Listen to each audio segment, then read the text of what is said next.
Okay, we're live. Hey everyone, Dave Rubenstein here again, Editor-in-Chief of SD Times. I'd like to welcome you to the 10th installment of our SD Times live micro webinar series with VSM platform provider ConnectALL. So as the year draws to a close, we thought this would be a kind of a good time to examine the state of value stream management. So to do that with me today are, once again, Lance Knight, President and COO of ConnectALL, and Andrew Fuqua, Senior Vice President of Products. Thanks for being here, guys. Hey, Dave, always great to do these with you. I just hope that I survive, but we only got a few minutes. That's it. So let's get right in. Let's get right into it. Right. One of the things that we've spoken about this year as we look at the state of value stream was the messaging around value stream and some of the problems that we saw with that. I wrote a column about it earlier in the year. So I want to know if you guys still think that messaging problem still exists, if it's kind of congealing in some way, or, what are we talking about? So, I personally really think it is. Now, I've ran into even more things that I've seen that prove that it's very kind of all over the place. People still don't know what it is. It's still different. I just talked to an analyst today and they said, well, it's about the metrics. It's about this. Okay. But then they switched that and said, no, it's about automation or it's about governance, right? So it's hard to really understand if you're looking into being part of value stream management, how it can help your organization. And the truth is value stream management, like we've said, I don't know how many times before, it's human, humans do it. But there's, all this different pieces of it. And I think as an industry, what we have to do is relay to organizations how you can use value stream management to improve the initiatives you may have going on. How does value stream management help you with being more secure? How does it help you with being predictable against what you're delivering and delivering value? How does it improve how you're overall going to market? And all those things that Andrew and I have talked about all year long. And until we really get that down and really understand how we can help organizations to do it, I think it's going to continue to be this, what is it? How do I use it? And then, I'm not going to say the disinformation, but the misinformation of trying to get it to a spot where it's one thing is in every organization as they try to rebrand it and make it their own. Mm-hmm. Interesting. So I know the Forrester Wave just came out for value stream management just this week. And congratulations, by the way, on being included in that. Thank you. But I would, one of the things that we had talked about just before we came on was the fact that perhaps even their analysis of the market can be confusing for people trying to figure out where things are, especially on the tool side. So maybe you could talk to that a bit. Yeah. So, when we started to respond to the wave, we started to realize that it was not about the metrics. It was about this. It was just about a bunch of things. So it's hard to put your finger on what it's going to do for you, right? So if it's just about metrics in the analytics, then it should have been this whole section on data model, all those other things. But there were sections on governance and improving flow and compliance and how do we help organizations even stop builds or run builds, or how do we help organizations trigger releases? And ConnectALL does all those things. Mm-hmm. But you could see that it was kind of like just these things put together. And it's, I don't want to say about it in the wrong way, but metrics was in there and that was an important part. And we have plentiful metrics, as they said, for what we do. But there was all these other sections that kind of confused us on where is this going to go. And, again, we did really well with tooling integration and operability. We do well with that. That's the core of our company, right? But do you think that wave kind of reflects the breadth of activities that are falling under the value stream umbrella? Sure, you need the metrics, but sure, you need compliance and sure, you need the connectivity. Yeah. And certain vendors are better at some of those things, and a few might have the full umbrella. But perhaps that could, in and of itself, just lend to the confusion. Absolutely. But we're not getting to the point of this one structured place of this is what value stream management is. Right. Now, Andrew and I, we've said it's human. It sits on top of over everything. Right. It controls flow, does governance, does compliance, and gathers data for rich analytics. right? And that's exactly kind of what they had in there. But then we'll go to another company and it'll be, well, it's about analytics, or it's about this. It's about how I'm supporting a digital transformation with my business outcome goals. Mm-hmm. It's more value management, right? But is it value? Is it, but it's just, it's like I said, is it value stream management or is it value management? It's such a broad topic that, and the tools can only do so much, and they can't do the things that the human is needed to do. So that, I think, necessarily in Forrester, you see a bunch of disconnected capabilities that many of the platforms have, and we're sort of evaluated based on capabilities where it sort of misses the higher level business value of how do you actually help the humans really actually improve the flow of the value through their system. That's what it really comes down to. And so each vendor has its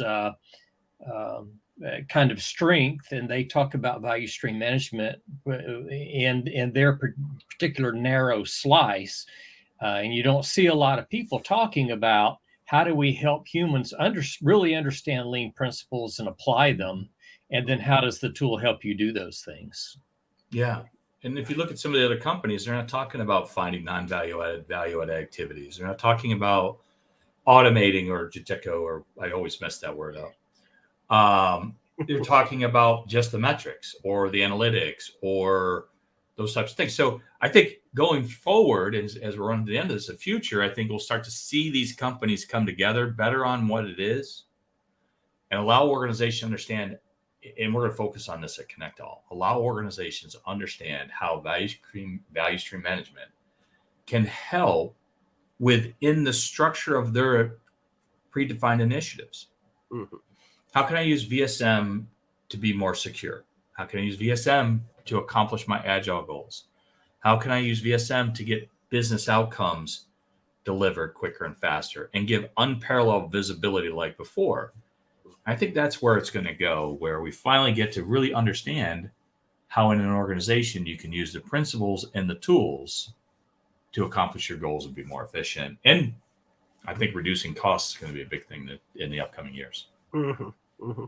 So we've seen a lot of growth in this space. I think the first Forrester wave had 6 or so companies in it, and a few of them weren't really value stream companies, as Chris Kondo from Forrester says. Now there were over 20. So we definitely see there's growth in the space. There's uptake. Andrew, let me ask you, so where do you see this going next year, perhaps in the year beyond? I don't think it'll happen next year, but beyond that, where I believe it's going to go and where I hope it's going to go is to include all of the product management stuff, intake, paying attention to how ideas come into your system, idea management, all the go-to-market activities, objection handling, the value prop, sales enablement, product marketing. Those are sales enablement. Those things are part of the value stream for most any enterprise, and that's not at all covered by any of the value stream management platforms that I'm aware of.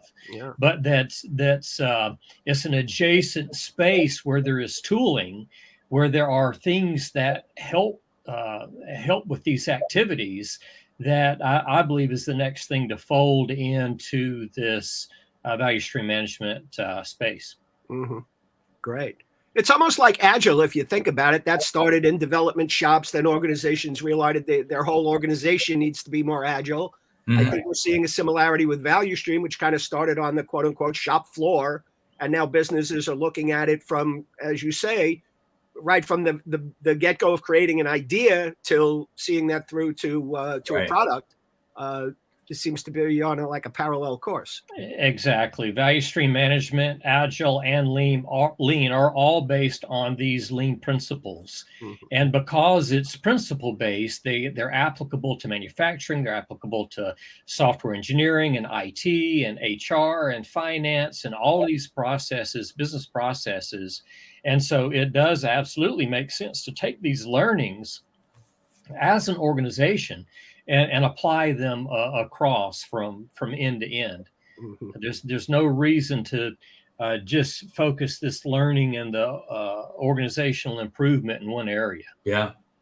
Great. The other point there is you're not hearing him talk about a tool. Right. You know, we have a platform called VSM Platform, but these are principles that need to get taught along this journey. And we focus on teaching those principles at the same time, but a lot of companies aren't thinking about, how do I teach these principles? Value stream management, and we'll say this to the end of the day, it's a human endeavor, Yep. right? Humans look at their value stream and put automation in. Now, if you do that, call ConnectALL. We have the platform.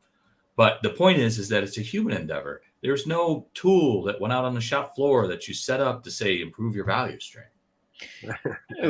These tools and ConnectALL as well we can point out like via the metrics. We can point out, say, hey, this number doesn't look right, but you've got to take all of the numbers together, and then you decide what do you need to do about it. The lean principles can suggest here are the things that you would do, the things that would be recommended, but the human has to actually go do them. Apply them, make the process change, make the team change, the organizational structure change, evaluate whether it's working, decide whether the organization is undergoing too much change at one period of time. Yeah. So that's all human stuff. Yep. So it looks like Elwood Blues has joined the micro webinar here. Have any final thoughts there, Elwood? We didn't have one joke during the whole webinar, so I felt bad. I had to do something. Well, you know, these glasses have a story behind them, so I put them on. Well, we're right up against time, Lance. Sorry. I got one. We cool. My grandfather wore these on the shop floor at Niagara Mohawk in the 50s. Wow. When he started doing some of this stuff when he was worked in manufacturing back What then. were they manufacturing that he needed sunglasses on the shop floor? Transistors, transformers and stuff, right? So the glasses have a green tint to them for electrical whatever. But anyway, so I guess my last point on the whole thing and upcoming next year is we have to get to educating on the principles again. You have to be able to get started with VSM by mapping it. And I really look forward to maybe a refining of what metrics are important, because all the metrics are all over the place too. Companies like Allstacks and they're just doing metrics. So, and getting a point of view of which value stream metrics we should have. And I think it's going to be an exciting year for value stream management and what we do, because the value stream doesn't care whether what you put through it is valuable. It cares that you do it efficiently. And that efficiently means we can remove costs and help people be more efficient. Well said. Well, all right. Well, we're up against it. They call it a micro webinar for a reason. So once again, thanks to Lance Knight and Andrew Fuqua of ConnectALL. Thanks to our loyal listeners for joining us once again. And, Merry Christmas, everybody. Yep. Wishing everybody a Merry Christmas, Happy Hanukkah, Happy Holidays, Happy New Year. And we'll be right back on it on the when the calendar flips the page. Till next time, I'm Dave Rubenstein. Have a great New Year, folks. Bye-bye.